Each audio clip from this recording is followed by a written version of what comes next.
এতেকাফ ভেঙে যায় কি কি কাজ করলে? এতেকাফ ভেঙে যায় এতেকাফ করার পর কেউ যদি মসজিদ থেকে শরিয়া গ্রাহ্য ওযর ছাড়া বের হয়ে যায়।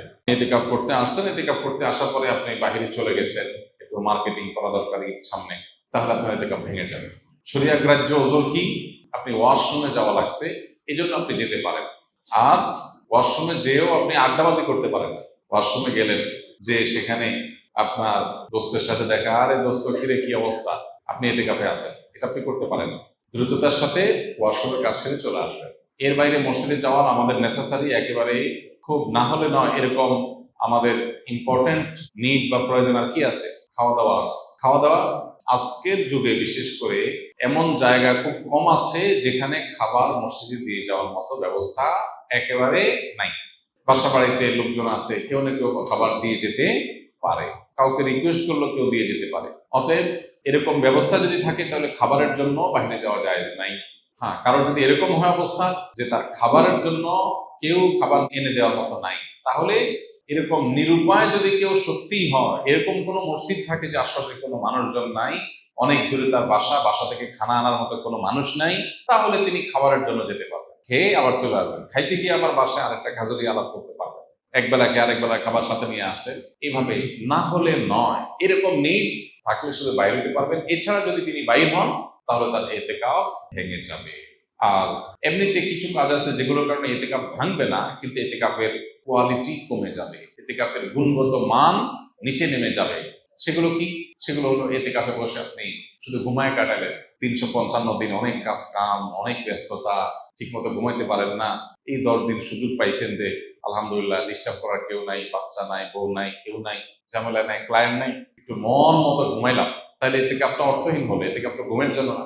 আবার আপনি এমন করলেন যে অন্য সময় বন্ধু বান্ধবের সাথে এত আড্ডা মারার সুযোগ পান না, 2-4 দোস্ত মিলে একসাথে কোনো এক মসজিদে এতেকাফে বসলেন, এবার একেবারে চুটিয়ে আড্ডা মারলেন, এগুলো এতেকাফের কোয়ালিটিকে নষ্ট করে দিবে।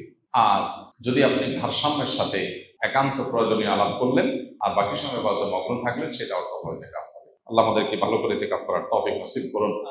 এতেকাফের ক্ষেত্রে আমাদের মধ্যে যে ভুল ধারণা আছে সেটা দূর করতে হবে, প্রান্তিকতা যেটা আছে সেটা দূর করতে হবে। আমি আমার ছাত্র জীবনে একবার এতেকাফে বসছিলাম, মনে আছে, বহু বছর আগে।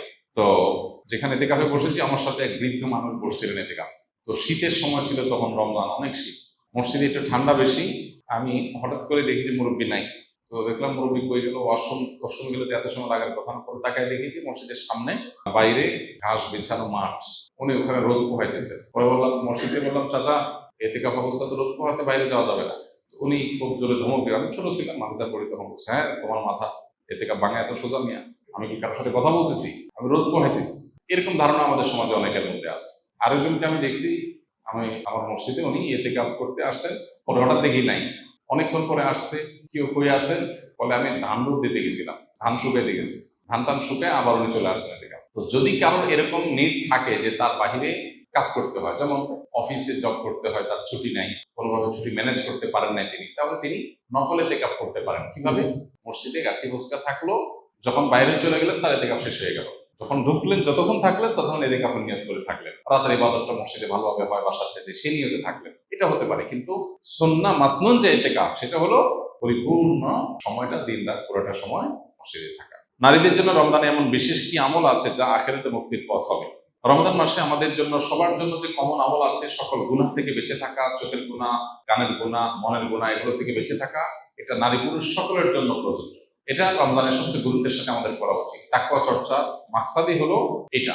এর পাশাপাশি কোরআনে কারীমের তেলাওয়াতে বেশি মনোযোগ দেওয়া দরকার। মা বোনরা বাসা বাড়ির কাজের জন্য তারা অনেক সময় ধরে কাজে ব্যস্ত থাকতে হয়, সেজন্য তারা কাজের ফাঁকে ফাঁকে জিকির, আজকার, তাসবিহ, দুরূদ, আল্লাহ স্মরণ, এই জিনিসগুলো তারা বেশি বেশি করে করতে পারে।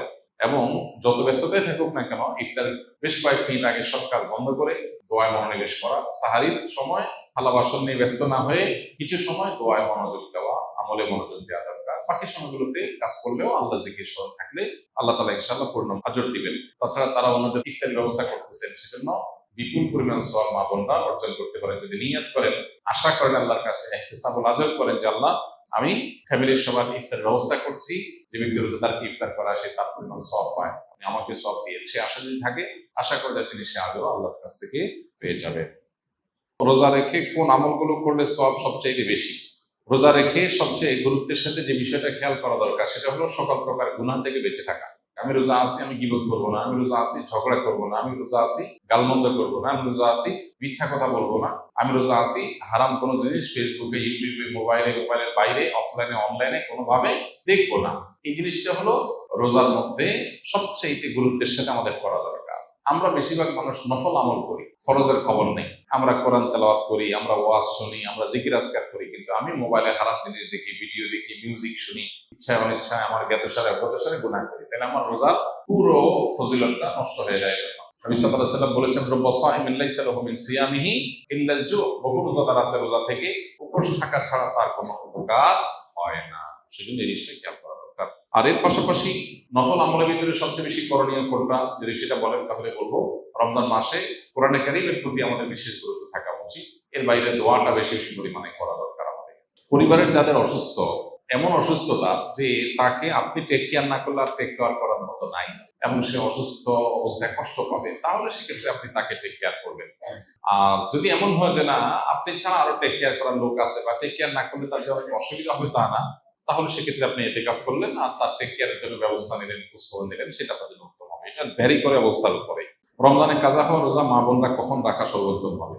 সবচেয়ে উত্তম হলো সওয়ালের মধ্যে রেখে ফেলা, যত আগে রাখা যায়। যদি সেটা না রাখা যায়, পরবর্তী রোজার আগে আগে রেখে ফেলা উচিত।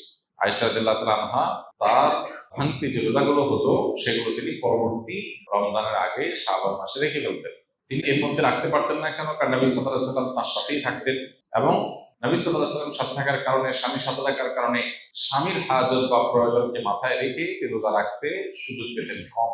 এদিকে শাবান মাসে নবী বেশি বেশি নফল রোজা রাখতেন, ওই সুযোগে তিনি তার রোজাগুলো রেখে ফেলতেন। এই জন্য শেষ সময় হলো পরবর্তী রমজান রাখ। কোনো